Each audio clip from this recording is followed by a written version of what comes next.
मुंबई में आप प्रोटेस्ट कर रहे हो, क्या करोगे? ये जो हादसा हुआ है कोलकाता में, सबको पता है कि क्या हुआ था। 31 ईयर ओल्ड लेडी थी जो 10 साल अपने लाइफ के 10 साल जिसने स्पेंड किए पब्लिक की सर्विस के लिए, उसके साथ इतना स्ट्रगल के बाद 31 ईयर ओल्ड जो डॉक्टर है उसके साथ जो हादसा हुआ, जो डिटेल्स बाहर आए पीएम रिपोर्ट से, वो बहुत ही ज़्यादा दुखजनक है। और इसके बाद आप बोलोगे कि देश भर क्यों हो रहा है, क्योंकि ये बात है कि आज एक निर्भया की घटना घटती है, उसके बाद पूरा देश जाग उठता है। पर इसका रिलेशन केवल और केवल प्रोफेशन के लिए जुड़ा जा रहा है, वो कि नहीं है। वो सबसे पहले ह्यूमन है, वुमन है, इसलिए सबका सपोर्ट उसके लिए चाहिए। एटलीस्ट हम लोग डॉक्टर फ्रेटर्निटी उसके साथ पूरी तरह से खड़ा है और हम लोग को जस्टिस की मांग है, सिंपल मांग है, सेफ्टी चाहिए। 48 आवर्स शिफ्ट करते हैं विमेन लोग, नाइट शिफ्ट रहता है, डेली रहता है। इस इतना काम के बाद, छोटा रेस्ट लेने के बाद ये घटना अगर घट रही है तो ये बहुत ही दुखजनक है। और ये जो बेसिक मांग है सेंट्रल प्रोटेक्शन एक्ट और वुमेन सेफ्टी, इससे ज़्यादा हम लोग को कुछ मांगना नहीं है। हम लोग को कुछ इधर हम अच्छा नहीं लग रहा है कि हम लोग पेशेंट केयर छोड़ के इधर आ रहे हैं। हम लोग 10 साल सीखे उसके लिए कि पेशेंट कर पाए, लेकिन उसके बाद भी अगर ये हो रहा है कि हम अपने लिए कब स्टैंड लेंगे, अभी नहीं तो कभी नहीं, बहुत हो गया। अभी अपने लिए स्टैंड बहुत ज़रूरी है, इसलिए पूरा देश जाग उठा है, पूरे डॉक्टर्स जाग उठे। डॉक्टर अटैक प्रिवेंशन एक्ट कौन कौन से राज्यों में फिलहाल चल रहा है और महाराष्ट्र में इसमें अमल क्यों नहीं हो रही है? महाराष्ट्र में जो भी एक्ट अभी लागू है प्रोटेक्शन के लिए, वो अभी है, लेकिन वो सफिशिएंट नहीं है। उससे भी ज़्यादा हम लोग को, क्योंकि जो एक्ट होना चाहिए उससे क्रिमिनल को डर लगना चाहिए। कोई भी क्राइम करने के लिए डर लगना चाहिए लॉ का, उसके तरह लॉ होना चाहिए, ऐसी हमारी मांग है। इसलिए सेंट्रल प्रोटेक्शन एक्ट आना ही चाहिए, ये हमारी मांग है। आपको क्या लगता है कि जो अपराध किया है अभी कोलकाता में जो भी घटना हुई, तो वो जो भी गुनहगार थे उनको फांसी देना चाहिए? मैं इतना ही कहना चाहूँगा, कड़ी से कड़ी सज़ा हो। हमारा लॉ पे विश्वास है, अभी कोर्ट पे विश्वास है।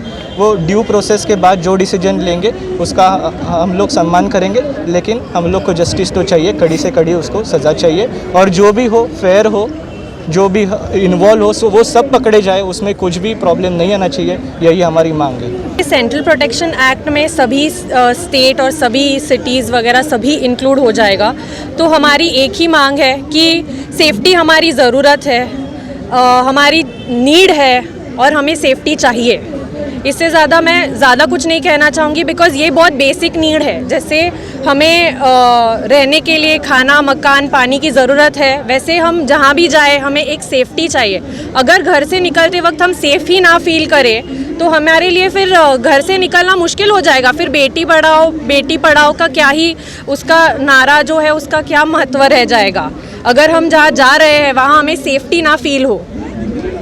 तो जो ये हादसा हुआ है, महिला डॉक्टर के ऊपर अटैक हुआ है, तो आपको अनसिक्योर ऐसा महसूस होता है क्या महाराष्ट्र में, या आप प्रोफेशन कर रहे हो? देखिए, ये जो हादसा हुआ है वो किसी के साथ भी हो सकता है। कल वो थी, आज मैं हो सकती हूँ, कल कोई और हो सकती है। इसीलिए हमारी मांग यही है सेंटर से कि वो एक जनरलाइज एक्ट लागू करे जो सभी स्टेट में सेम एक्ट फॉलो हो, और जो भी ऐसे हीनियस क्राइम करे उनसे अगेंस्ट कड़ी से कड़ी सज़ा हो उनको, और यही हमारी मांग है। दिन ब दिन जो घटनाएं घट रही है, जैसे कि उरड़ में भी यशस्वी जिंदे के साथ हुआ, तो डेली बेसिस पे ऐसे हमें केस सुनने के लिए मिलेंगे, उसके बारे में एज अ वुमन आप क्या कहेंगे? देखिए, ये अब जो चीज़ हुई है वो एक फीमेल के तरफ नहीं सिर्फ लागू रही है। जो डॉक्टर्स की सेफ्टी है, वो बहुत से ऐसे आगे भी हादसे हुए हैं जहाँ की डॉक्टर्स की सेफ्टी कॉम्प्रोमाइज़ हुई गई है। It's not just about Maharashtra, काफ़ी स्टेट्स में डॉक्टर्स के अगेंस्ट वायलेंस हो रहा है और सब कुछ हो रहा है। तो हमें एक ऐसा एक्ट चाहिए जो ना सिर्फ वुमेन की सेफ्टी दे, बट बाकी डॉक्टर्स की भी सेफ्टी रहे। ऐसा नहीं है कि कोई अगर मेल है उसको कोई भी आके एक उनको ये वायलेंस उनके अगेंस्ट करे, वो भी एक गलत चीज़ हो जाएगी। हम जो day night 24 hours 36 hours non stop duty कर रहे हैं, हमें एक ही चीज़ चाहिए कि हमारी सेफ्टी रहे। कोई भी हो, आज मैं हूँ या मेरा कोवर्कर कोई मेल रहे, उसकी सेफ्टी भी उतनी ही ज़रूरी है। प्रोटेस्ट आपका कब तक जारी रहेगा? कौन कौन सी एसोसिएशन या यूनियन यहाँ पर आई है?